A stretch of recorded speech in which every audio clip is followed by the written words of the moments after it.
Hello et bienvenue sur ce résumé du tome 8 de Détective Conan. Alors dans ce tome, on va suivre 3 enquêtes, dont un gros dossier et 2 plus petites. Alors la première, c'est la résolution de l'enquête qui avait commencé dans le précédent tome, à savoir l'enlèvement d'un jeune enfant.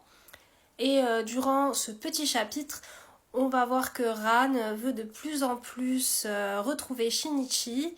Elle manque à plusieurs reprises de démasquer Conan, mais celui-ci, grâce à l'aide du docteur Agassa, de sa complicité, il arrive à rassurer Ran et à essayer, à travers une ombre, de montrer sa forme adulte pour ne pas qu'elle fasse le lien Shinichi égale Conan.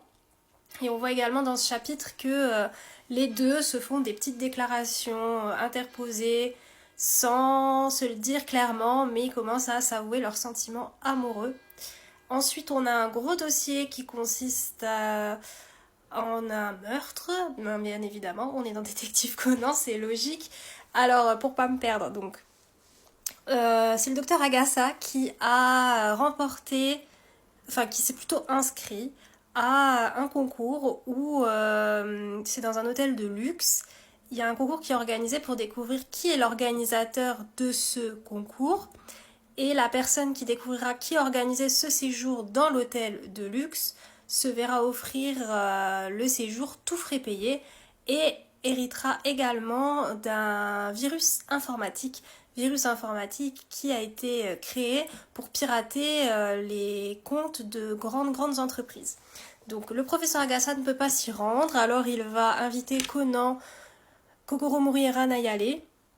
Et la particularité de cette organisation, de cet événement, c'est qu'en fait l'organisateur de l'événement prend la tenue du baron, c'est pas baron noir, je me trompe à chaque fois, je regarde, baron de la nuit, voilà. Il prend la tenue du baron de la nuit, je vais vous mettre une petite photo, et c'est un personnage, donc un cambrioleur et voire des fois assassin, qui a été créé par le père de Shinichi. Donc c'est un personnage fictif créé par le père de Shinichi, et cet organisateur utilise ce costume pour se cacher et pour que les candidats ne trouvent pas qui il est. Et ensuite, donc ça prend vraiment une grosse partie du manga. Et la dernière histoire, ça concerne l'empoisonnement d'une jeune mariée.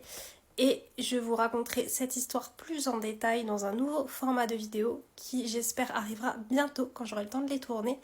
Et dans ce chapitre, il y a Sonoko, et donc on voit clairement que quand Kogoro-Mori n'est pas là, c'est Sonoko qui endosse le rôle de la personne que va endormir Conan. Donc c'est vraiment définitif. À nouveau, il endort Sonoko pour qu'elle résolve l'enquête. Voilà, donc c'était un tome à nouveau super intéressant avec une bonne grosse enquête dans un hôtel de luxe. Ça fait plaisir. Moi j'avoue que c'est le genre d'environnement que j'aime dans tout ce qui est meurtre, enquête, etc. Et donc je vous retrouve prochainement pour le tome 9. Allez, ciao!